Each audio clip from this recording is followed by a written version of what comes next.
Okay. Where do we start? Well, let's just start with the result. Aston Villa 2, Everton 0. I don't want to curse. Absolutely shocking. Absolutely shocking. Oh, by the way, hello, patrons. Thanks for watching this. No, it's not time for the wolf either, so if anyone's thinking I'm going to all of a sudden have a transition into a wolf mask, it's not that, because the simple fact is, before the game, if Everton have been behind at halftime, they have not won a game. It was 38 before yesterday's game, Friday's game, let's say that. And now it's 39. We go 1-0 down, and we don't come back. I wanted to shut it off. I almost felt like it was towards the end of Sam Allardyce's tenure, 2 seasons ago. There were times that we went 1-0 down that I just turned off the game because I knew there was no way for us to come back because of the issues that we had, either tactically, personnel-wise, and all that other stuff. But today, let me start with my day. Okay, I had to work today. So I woke up and I said, it's going to be a good day. It's Friday. It's the end of the work week. Everton are playing today. Turned off all my notifications from all the apps so I wouldn't get any updates. Turned off my Instagram messages, all that good stuff. Went through my work day, all pumped up, all hyped. Going to get off.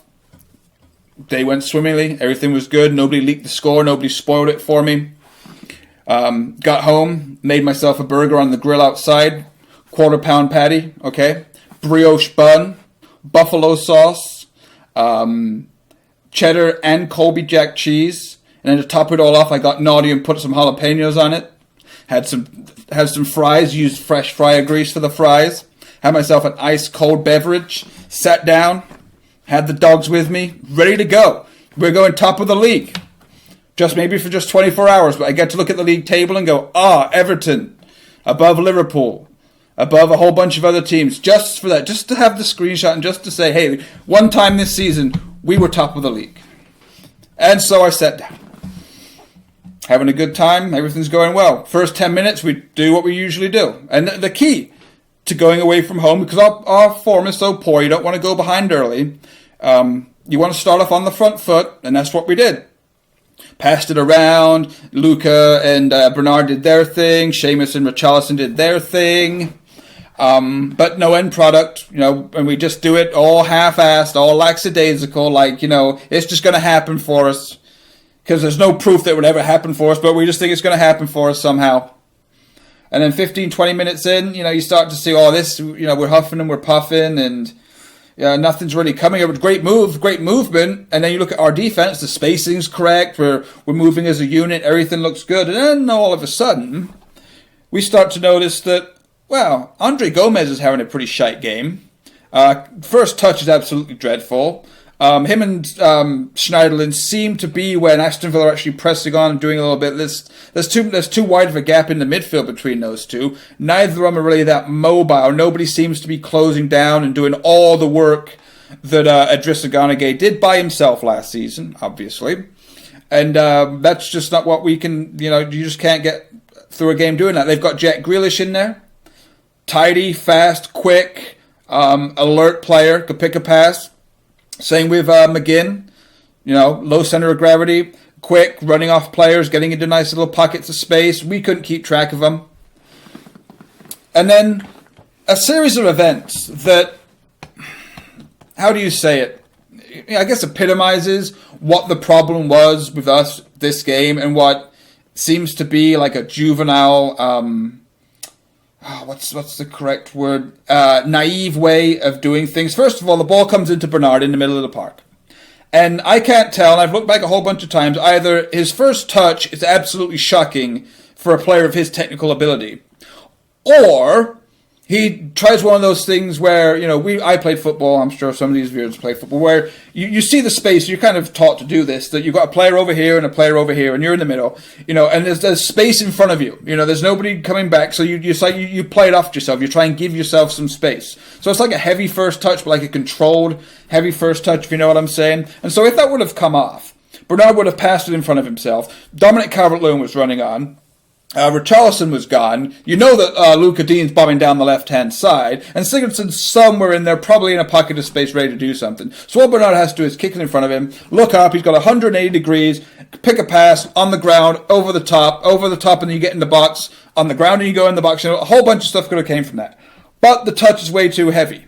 And so you go, oh, okay, here, they're breaking. But not really, because the player that gets fouled eventually has his back to goal, facing his own goalkeeper, and there's not really anything on but a touchback and maybe a lob up to the top, up to Wesley. But no, Andre Gomez comes crashing in, gives the foul away, a needless foul in my opinion. And then, on top of that, see, this is it's big. And then, what most people do, what most players do, what most teams do, is when you get a free kick in that kind of position, it's not really that dangerous from a dead ball situation, but when it comes, when you see the player hold his hand over the ball and he's got his foot behind it, you know something's about to happen. So in order to counteract that most of the time, you see lots of professional, astute, high IQ players that are actually focused into what they're doing will tap the ball away or, hover over the ball or, pull their socks up, do their laces, do something to hold up the play to make sure that your defenders and your midfielders can kind of get back maybe 5 or 10 yards and get kind of settled into a certain, position. Distances are right, blocks are right, everyone's marked up. But no, we don't do that. Gomez just slowly backs off. Luca Dean's way over in the back here. He's in his position, obviously. Bernard's nowhere to really be seen, while him and Gomez are kind of just here hanging out. And then, bam! Quick ball through, behind the back of Gomez, in front of Bernard. Their player comes running on. He's in acres of space to where, it's not really ideal for Luca Dean to come in. It's not really good for the centre back, so he just keeps coming in, and all of a sudden Wesley is far over here, and there's Seamus, and there's Mina, and then there's a player just in here. And all of a sudden, or it might have been Keane, either way, as a defender, and so he runs away from those two, runs in front of a centre back, behind the other centre back. It's a perfectly weighted ball, and then when it comes to what we want from Dominic Calvert-Lewin, what you want in a number 9 is the movement, is the quickness, is the alertness, and the timing of the run. All of that was perfect from Wesley, and the only place he could have really put that is low, hard, into the ground, into the far post, and bam, there you go. That's a Premier League centre forward. Okay, that's what a Premier League centre forward looks like. And Wesley, almost to me, is exactly the same type of player as Dominic Calvert-Lewin, except he has the clinical finishing. And so all of that, then we're 1-0 down. And then we're not coming back. And then we're going to go plan A constantly down the outside. Sigurdsson, you give it to him, he wants all the time in the world. And like I've said before, Steamboat Siggy, turning, needs all the time. By the time he turns, even if he gets the ball, it's obviously going back outside again because nobody's bursting and busting your gut to get in front of him and get in there. So it's down the outside to Bernard, it's down the outside to Richarlison, it's crossed into the box, and those defenders just eat that up all day long. Heading it out, too close to the keeper, Heaton's up, bam, he's an international goalkeeper, right? So, yep, so at halftime, I'd already lost all faith. My burger just doesn't taste good anymore, my beverage wasn't tasting good anymore, my dogs weren't even looking cute anymore. So it just all fell apart, and then we come out in the second half, we do exactly the same thing. We dominate possession, we dominate on the corner kicks. Aston Villa didn't even have one corner kick in that game. And then, we make substitutions. Iwobi comes on, Ken comes on, they look sharp, they look up for it. We go to a 4-2-4, I guess is what it is. Yeah, this is more of a summary other than a reaction, but, gonna get it out. And then, we get a chance. Ball comes in to the box. Iwobi he cuts in, kind of scuffs it. Heaton was beaten, obviously. Comes back off the post. Their defender's the first one there because he was more anticipatory than our forward line at checking that out, which most of the time last season was how we conceded so many goals, and we were conceding lots of goals from set pieces. People blamed the no marking, but whatever it was. But that was the problem. The offensive team would hit the post, Pickford would parry it or something, but our defenders were always the second to react, and the opposition's forwards or players were always the quickest to react and score a goal. We are the complete opposite. We are the slowest to react to the ball hitting the post or hitting the bar, to the goalkeeper parrying it, for the defender, flubbing his lines or whatever it is. And then comes the moment. Knew it was going to happen. As soon as Richarlison came off and Wally came on, you knew something was going to happen. Just like last week when Wally came on and, just absolutely ripped his player apart. Hollivas, already on the yellow card, he couldn't make the challenge, so Theo just comes in, whoop, round the corner, whoop, puts it in front of him, and then bam, Rosed, all the way in the back, completely pitiful cross. And then today, this is going to be on SportsCenter. Don't know SportsCenter is kind of like the American sports show. It's always got a top 10 highlights or something that happened in the world of sports today. That's going to be on there. That's a howler. That's a sitter. I don't want to hear anything about, he doesn't get minutes, so that's not what he's supposed to do. It's Theo Walcott. He's been playing this game professionally for 12, 13 years or so. He's played at the highest level. He's played international football. He's played for Arsenal. Played for Southampton. He's played in big games. How you don't score that, other than a lack of confidence or a lack of something, it's totally beyond me. And then we just concede a second goal because, again, quick break. Keane gets out muscled. Ball comes in to the box, from Grealish. He's got, chose what he was going to do right away. Didn't door line, didn't take 4, 5, 6 touches and look up and see what was going to happen. Just bam, tries to find McGinn. El Ghazi's already in there, comes in. Whoop, whoop. Andre Gomez again, nowhere even close. Didn't even put a leg out. Didn't even know that player was on his blind side, obviously. Well, I don't think it was his blind side. Just ran in front of him. And then it's 2-0. We're an embarrassment again. And it's the same old things. We just don't take our chance because the key stat, obviously, in that, besides the possession, 65% to 35% for us. Like I said, we had 6 corners, they had 0, but this tells the story all the time. 12 shots, 1 on target. To Villa, 7 shots, 3 on target, 2 goals. Why we can't shoot from outside the box, why we don't take a risk, why we don't try and take our players on and get inside the box and, force them to make a decision. The amount of times, like I said, that I saw and listened to the commentator say Sigurdsson to Schneiderlin. Gomez to Schneiderlin. Schneiderlin back to Gomez. Gomez out to Seamus. Seamus back to Keane. Keane out to Schneiderlin. Schneiderlin out to Dean. And then it just a constant flow, a little arc around the outside of it. No creativity. No darting runs, no anything. Just offensive line just standing still, waiting for something to happen. Them getting back in perfect defensive formation. Absolutely atrocious. So what now? I don't know what now. This is one of the games that, it could have done so much for us. But our away form, absolutely shocking. Creativity, woeful. Taking risks and living on the edge and trying to do something, ambitious, absolutely not there. I don't know what to say. One of the positives, Ken looked good. Iwobi looked good. We can pass the ball around beautifully. Defensively, our shape's amazing. I thought, Pickford not really at fault for any of those. But it's just the focus and the lack of it. The lack of all the other stuff I just said. I'm just flustered. There's just no reason for it. Well, there is a reason for it, but there are reasons that are just predominant throughout last season and coming into this season.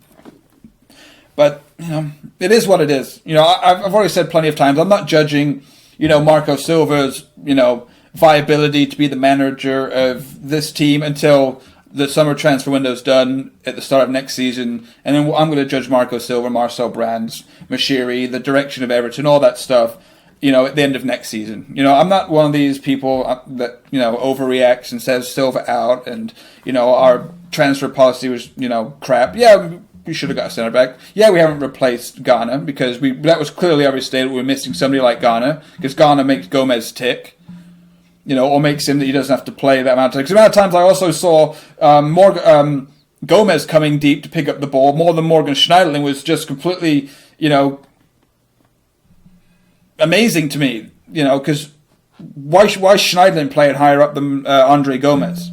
I didn't hear Schneiderlin's name barely ever until, for the first 10, 15, 20 minutes until he had that nice little sweet ball over the top, played Coleman in. Coleman didn't lash at it, didn't play it in front of the goalkeeper, didn't make him pay it, played it into the path of Dominic Calvert-Lewin. And what does Dominic Calvert-Lewin do? This.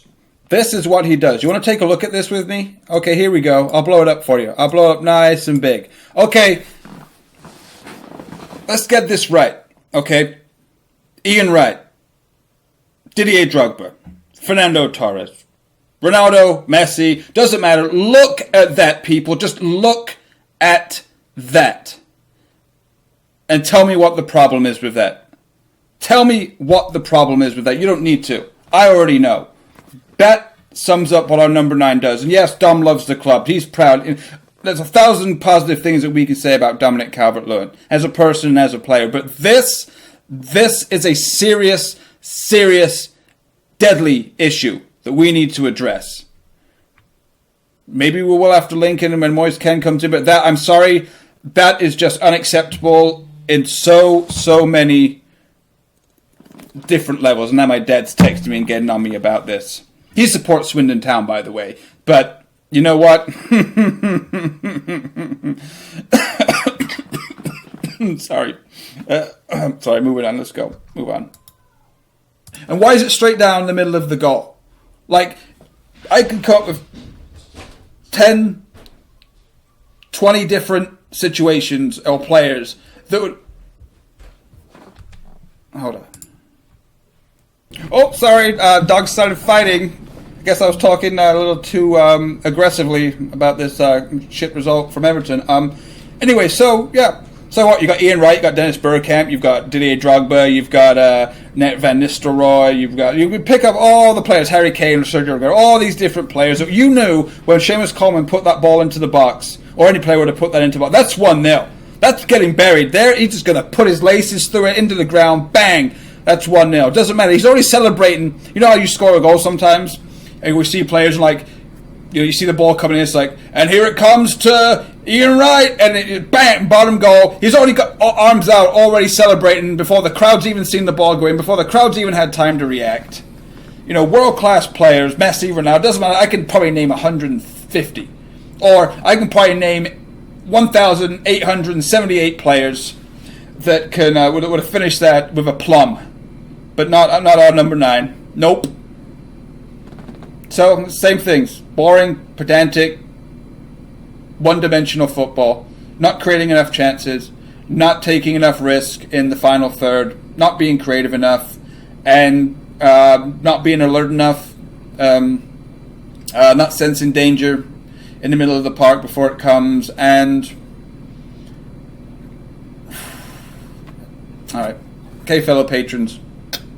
I love you. See you next game. Bye.